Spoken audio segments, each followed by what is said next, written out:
Well, good morning, everybody. It's great to be together. It's great to have the chance to worship with you today. And, Susie and I had the chance to get away this past week. It's just been a heavy season, and we decided we were going to get a glamorous hotel room in downtown San Jose, right off of Highway 87. That wasn't that glamorous. But we left everything at home, and we checked out for a few days, and it was awesome.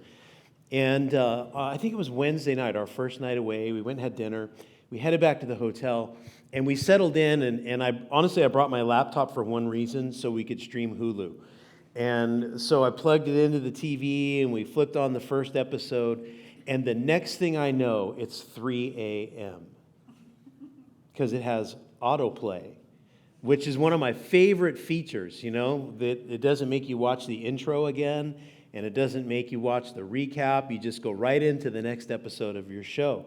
The problem is you start at like 9 o'clock at night, and the next thing you know, it's 9 in the morning, and you've missed a whole night of sleep because of autoplay. But that's a really handy thing in our lives today in many ways.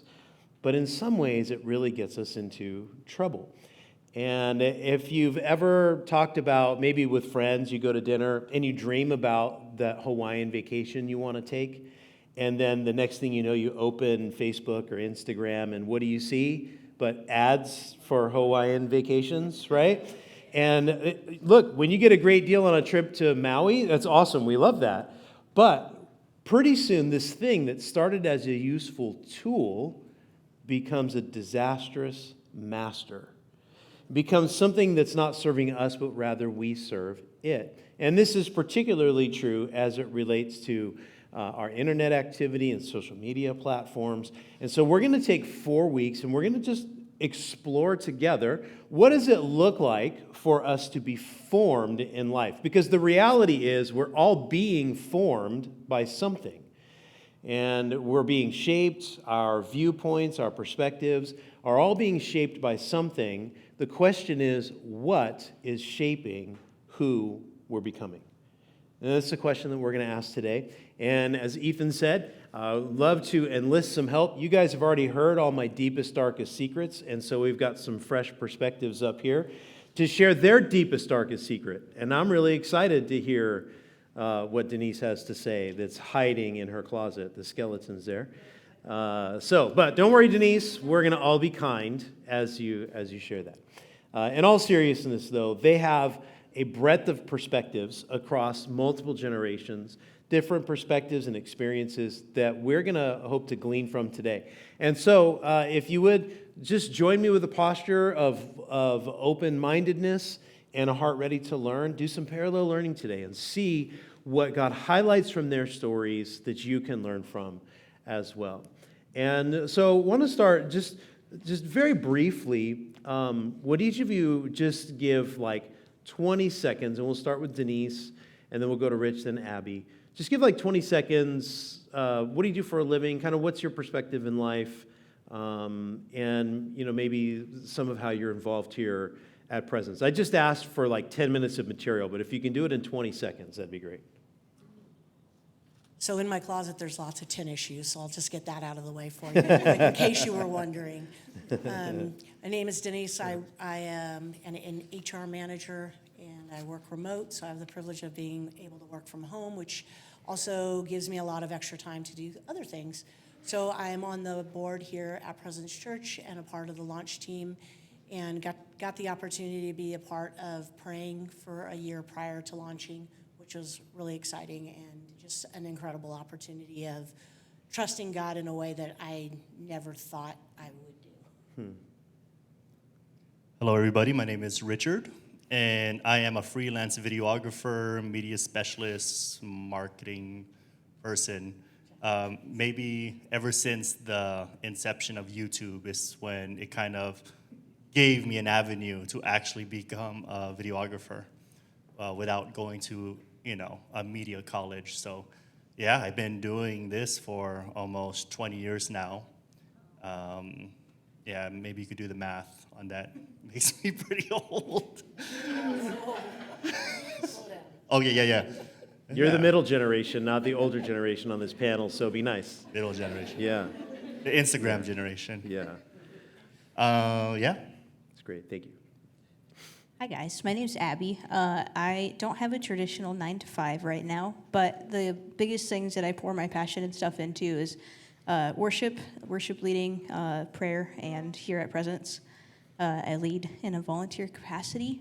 It's super fun, and I will be starting it's called Dwelling Place School. It starts in September, but it is a prayer and worship formational school as a part of a Bay Area organization.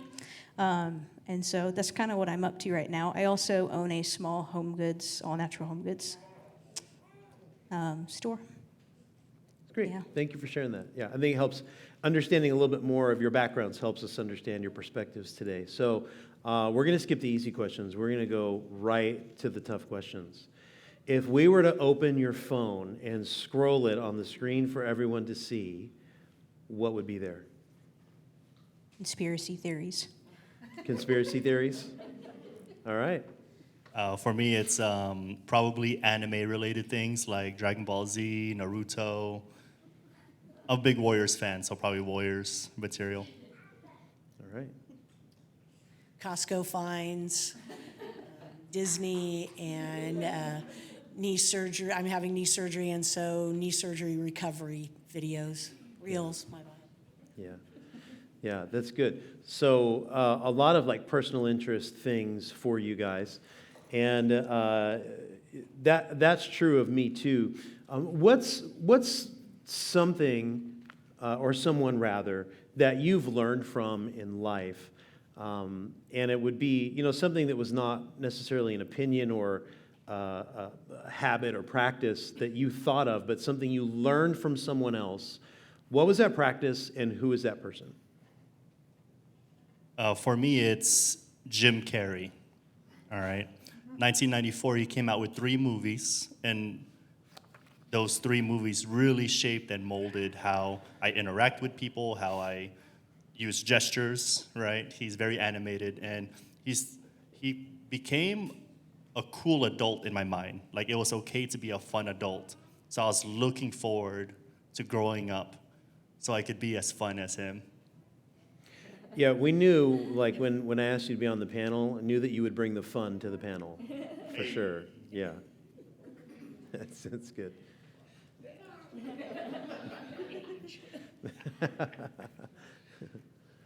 One thing for me that has kind of shaped me, I used to watch a lot of Duck Dynasty. And so I'm a redneck at heart. I have boots on. The dirt is real. But I used to love Uncle Si. He's like the crazy grandpa character. And it's real. He's like that in real life, they say. So, but he has this saying of like, he ends every sentence with, "That's right, Jack," or "Jack this, Jack that," whatever. And so I've just adopted that. Everybody thinks I'm crazy, and I kind of like it, keep them guessing. So that's one that I adopted. How about you, Denise? For me, it was my aunt, and she was just someone who I could look up to, someone who loved people and loved them well, and she always would find the person sitting off to themselves and just make conversation with them. And so she was just someone I watched from a distance and learned from. Yeah, love that. So we have this combination, I think, in our lives, right, of these people we learn from up close and also people we learn from at a distance, right? That's been really true for me. I've been in this season of working through some additional schooling things, and I read 4.5 books last Tuesday, like on Tuesday. And I say read, I listen to. Okay. I'm an Audible guy. I'm reading another one right now. I've learned a lot as an adult because I've gotten to choose most of the subjects that I want to study. When I was in like formal education growing up, I was a terrible student because I hated all that stuff. I'm just going to go on record and say math is stupid.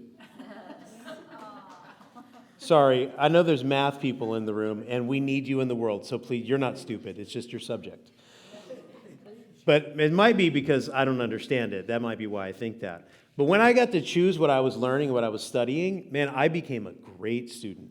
And so my life has been formed by people in this room, and my life has been formed by people I will never meet because I've read their books or listened to their podcasts and been formed by a lot of influences in my life.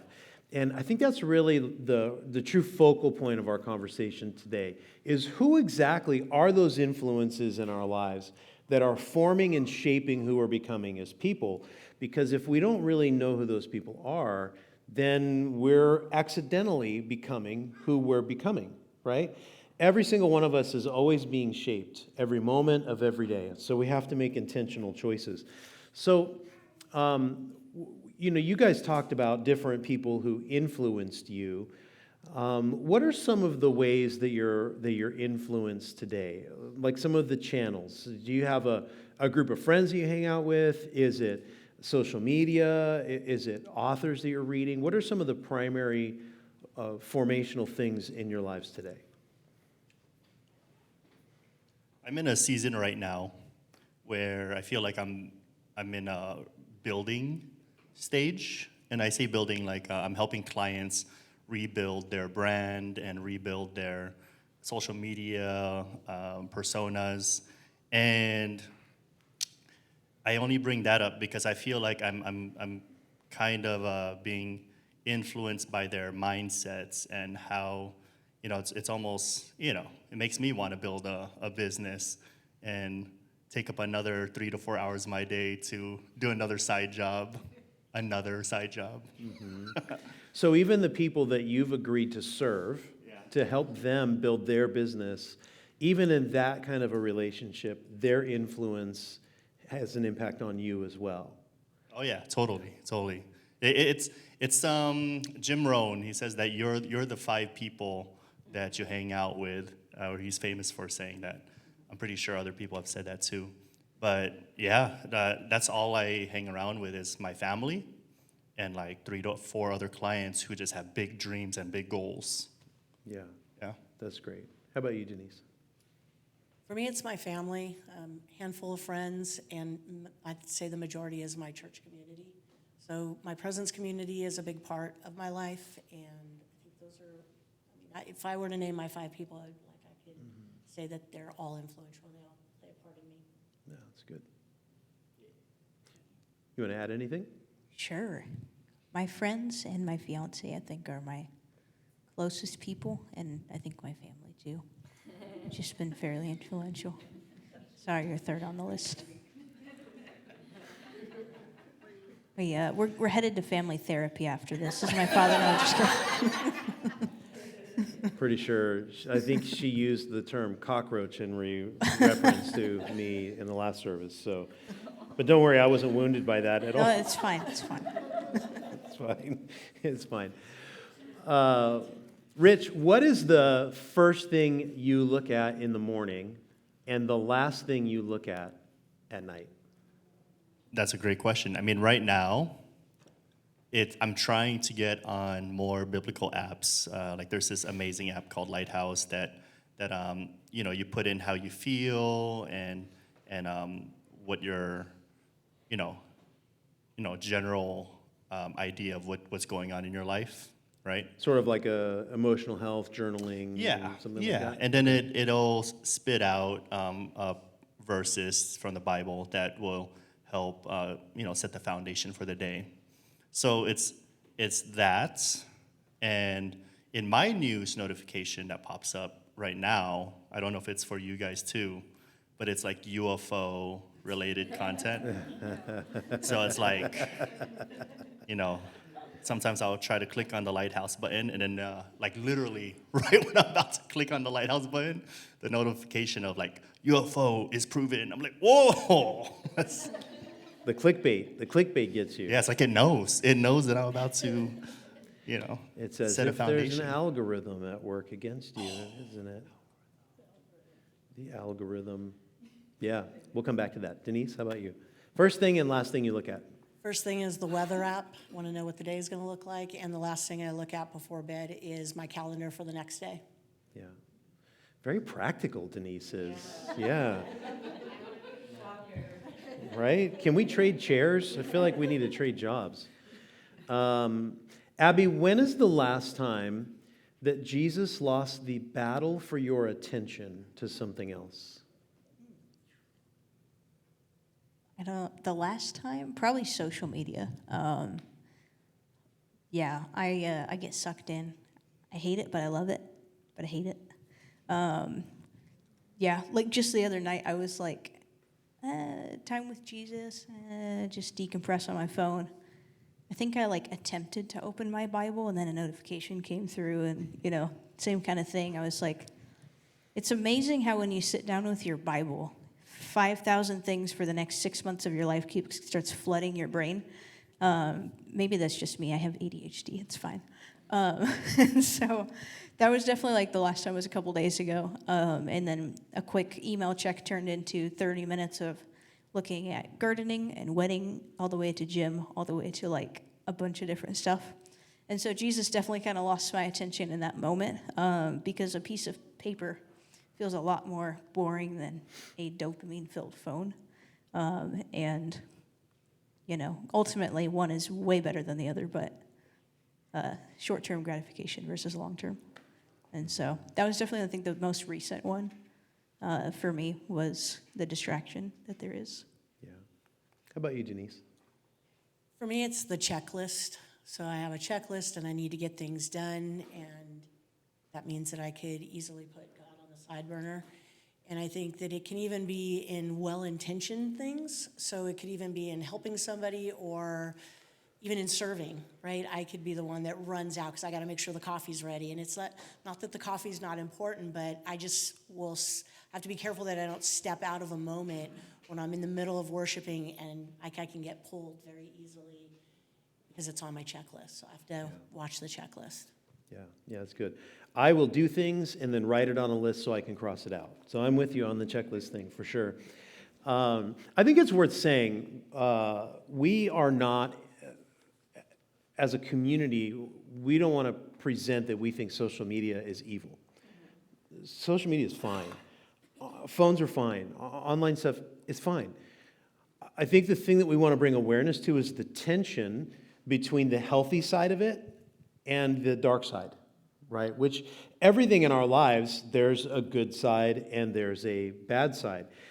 And until we recognize that there's a tension there to hold, we're really disarmed. We're not capable, we're not equipped to manage that tension in a healthy way, right? So would you guys share, maybe it's theological or theoretical, but something that leads to a practical guardrail that you've put in your life that helps you manage the tension between a healthy dose of influence in your life, whether that's from people or social media, wherever, and where that becomes unhealthy. Can you just talk a bit about that?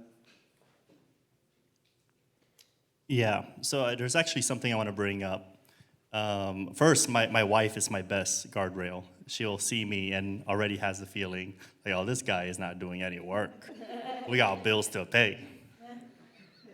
But I do want to bring up that I'm in this realm where I'm also studying social media, because social media has changed in the marketing part of it, where gathering somebody's attention has become a science now, where something called a growth hacker, which is relatively new in the industry, will literally post something in a dummy account, see how it does in the dummy account, and when it does well, and when I say does well, they keep posting until they reach 50% of your time. So if it's a 1-minute video, when it finally hits 30 seconds, then they'll put in their real account, and then they'll get their traction from there. So see, things like that kind of makes me realize, like, oh, I'm falling into the trap of this guy who growth hacked. So there's an actual category of employee. There's a job out there I could go get. Yeah, 100%. That is solely focused on capturing my attention. Mm-hmm. Fascinating. Yeah. I mean, I'm an expert at losing weight and an expert at gaining weight. So I've lost and regained the same 35 pounds a bunch of times in my life. And so here's something I know for real. Doritos are scientifically designed to fire every taste bud on your tongue. You can go research it. They're scientifically designed to fire every different kind of taste bud you have to make you eat more Doritos. That's why that old Lay's commercial, you can't eat just one. Yeah, because they scienced it. That's why you can't eat just one. They built it that way on purpose. And it can lock us into this cycle of eating unhealthy food over and over again, right? And so it's not surprising to hear that there is a job classification to do the same thing with our attention, because that really is the greatest commodity in our society today, right? Certainly in America, it's gathering people's attention and holding it long enough, right? That is actually a commodity in today's world.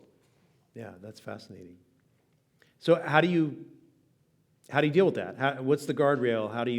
How is that, rather than just, you said that it makes you wonder if you're falling into that trap, right, as you're consuming content. What have you done that's helped you not fall into that trap, or to fall into it less often? I mean, being busy, like starting another job or starting another company helps, right? Because it takes up your time. So other priorities. I mean, that's jokingly, yes. Honolulu, we do marriage counseling.